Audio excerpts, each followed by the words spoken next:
在这之前，我讲过一个母亲每时每刻就是在想方设法的想让自己的女儿感到疼痛，不知道的还以为她在虐待儿童，可真实的情况却不是大家所想象的那样的。这个非同寻常的小女孩，她天生就对疼痛没有感觉，医生告诉她患上了一种基因缺陷，如果她不能在日常生活当中时刻注意磕磕碰碰，那总有一天她可能连怎么死去都不知道。没错，假如你天生就感受不到疼痛，那生活当中会有哪些变化呢？话说天底下还有这等好事，这岂不是要变成超人的节奏？不过看完今天的视频，恐怕不会再有人羡慕这种超能力了，因为身体感受不到疼痛实际上是一种非常罕见的疾病，而且比起普通人，他们反而更容易面临死亡，就比如吃掉舌头、徒手灭火等等。那么生活当中没有疼痛到底是怎样的一种体验？下面就让我们深入了解一下这种罕见病。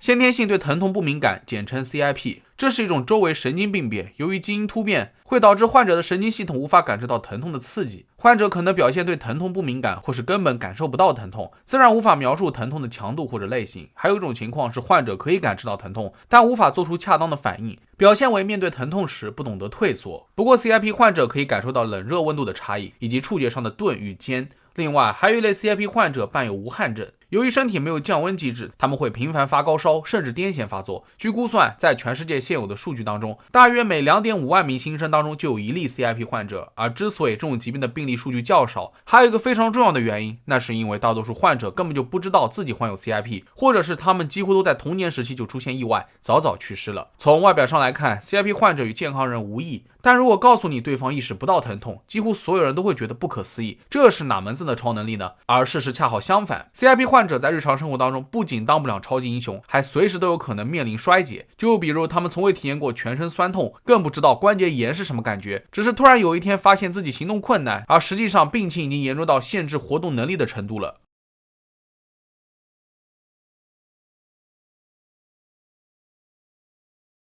乔卡梅隆是一名普普通通的英国女生，直到65岁那年，她才被确诊为 CIP。和其他患者一样，乔从小就对疼痛不敏感，无论是割伤还是烫伤，她都浑然不知。成年后，乔发现自己就连生孩子都不疼。最夸张的是，她经历过一场髋关节置换手术，就连这种大型手术，她都拒绝使用麻醉药，而且无论医生怎么操刀，不管在手术中还是手术后，乔都不需要止痛药。另外，医生还发现乔的伤口愈合速度非常快，留下的疤痕也特别少。后来有专家对她进行了一系列测试，才确诊了 CIP。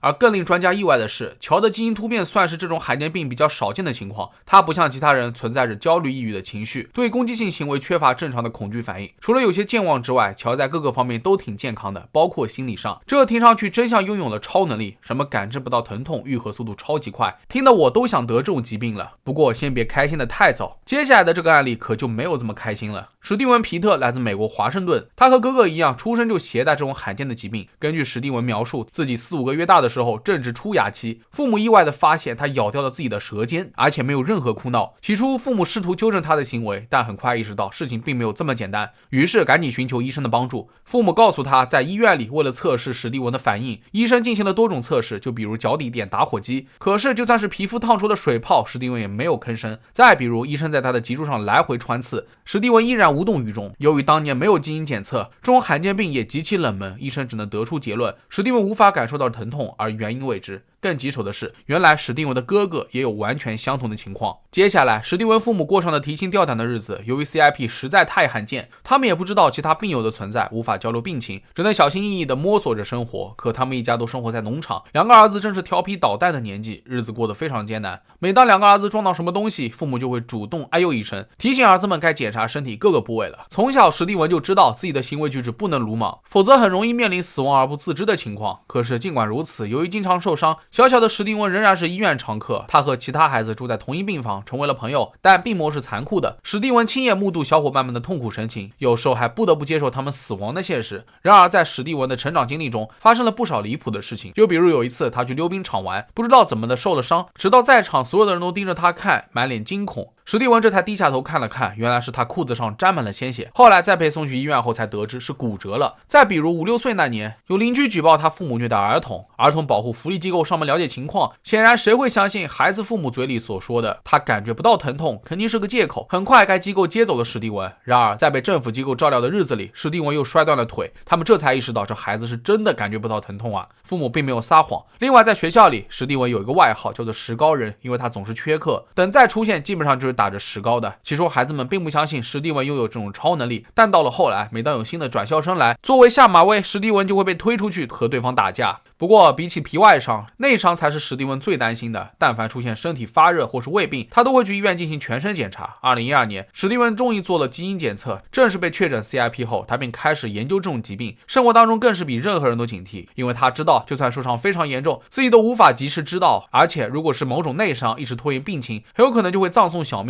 就好比有一年下了大雪，史蒂文和家人一起来到的森林里，在下山时，他不小心踩空了，双腿越过头顶，摔了个底朝天。可即便如此，史蒂文只是在雪地里面躺了一小会儿，就站起来离开了。过了3个月后，史蒂文对右臂的感觉似乎有一点点在消失。他来到了医院，扫描了 CT， 骨科专家接连问了好几个问题，是否发生了车祸，或是玩过蹦极或跳伞。可是这些史蒂文都全部否认了。专家们觉得不可思议，因为从片子上来看，史蒂文的背部受过重伤，脊椎有过3处骨折，极有可能导致瘫痪。而眼前的患者就像是个没事人一样，自己来的医院。还有一次是妻子率先注意到史蒂文的脚肿了起来，随后外表变得又蓝又黑。他提醒史蒂文去拍个 X 光，果然 X 光显示史蒂文的2个脚趾骨折了，医生建议打上石膏，但考虑到石膏会影响工作，史蒂文当场拒绝。他回到家拿了一些胶带，把受伤的脚趾粘在一起作为固定，第2天照常去上班了。然而医生警告史蒂文，他的左腿受伤的频率实在太高，再这样置之不理，最后肯定是要截肢的。最令人唏嘘的是，史蒂文的哥哥结局并不好，他不堪忍受 CIP 的折磨，最终选择了离开这个世界。那个时候他刚从大学毕业，正准备迎接美好的未来，医生却告诉他，接下来的1年半时间里，他都将在轮椅上度过。显然这对于一名户外运动爱好者来说，无疑是晴天霹雳。他喜欢徒步、钓鱼、打猎，喜欢大自然的一切，但如果不听医生的话，继续四处走动，那么他的背部情况只会越来越糟糕，甚至危及到生命。对此，史蒂文的哥哥尝试过寻求各种残疾援助，但吃了不少闭门羹。相关部门的说辞几乎都一样，既然你感受不到痛苦，那就没有资格接受任何类型的帮助了。后来史蒂文的哥哥一度陷入抑郁，最后选择了自杀。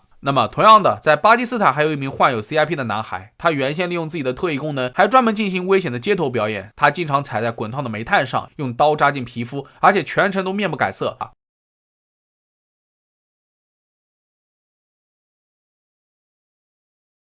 据不完全统计 ，CIP 患者自杀案里几乎都涉及了男性，他们通过各种危险行为自杀。或许这无法获得正常人理解，但 CIP 患者看似健康的身体之下，每一天都过得提心吊胆。根据史蒂文描述，他同样患有严重的关节炎，虽然感觉不到疼痛，但身体会有一种压缩感，无法自由活动。最糟糕的是，自己一整天都会被这种感觉困扰，情绪非常糟糕。这也是所有 CIP 患者最苦恼的地方。没有疼痛感就意味着无法尽早发现疾病，无法及时治疗。在很大程度上，疼痛是可以帮助人们学习如何保护自己，避免受伤的。相反，当一个人失去了这种能力，那么就会发现生活当中处处都是威胁。那大家试着想象一下，如果让你体验一天 CIP 患者的生活，又会是一种怎样的情景呢？其实无论其他人再怎么善解人意，都没有办法做到真正的感同身受。而最棘手的便是大众对于这种疾病的误解，大多数人都不知道这种疾病的存在，即便有所了解，也常常误以为是某种天赋。实际上患者的身体随时面临衰竭，每天都挣扎着生活。就像是史蒂文的哥哥，他试图获得经济援助，可得到的答复实在是令人寒心。这也是为什么这么多 CIP 患者会被抑郁所困，走向绝望。只可惜截止到目前为止， CIP 并没有什么特效药可以医治。如果能够早些诊断出来，那么还能够通过行为训练和心理疏导，帮助患者及时发现潜在的威胁，尽可能的避免受伤。而最关键的是，不要让患者过度焦虑，拖垮身体。那么好了，本期视频到这就结束了。事实证明，能够感觉到疼痛，有时候也是一种健康的表现。那么各位对这种罕见病有什么看法？可以在评论区下方留言。如果觉得视频做还不错的话，别忘了点赞、收藏和关注。我是镇长，咱们下期视频再见吧。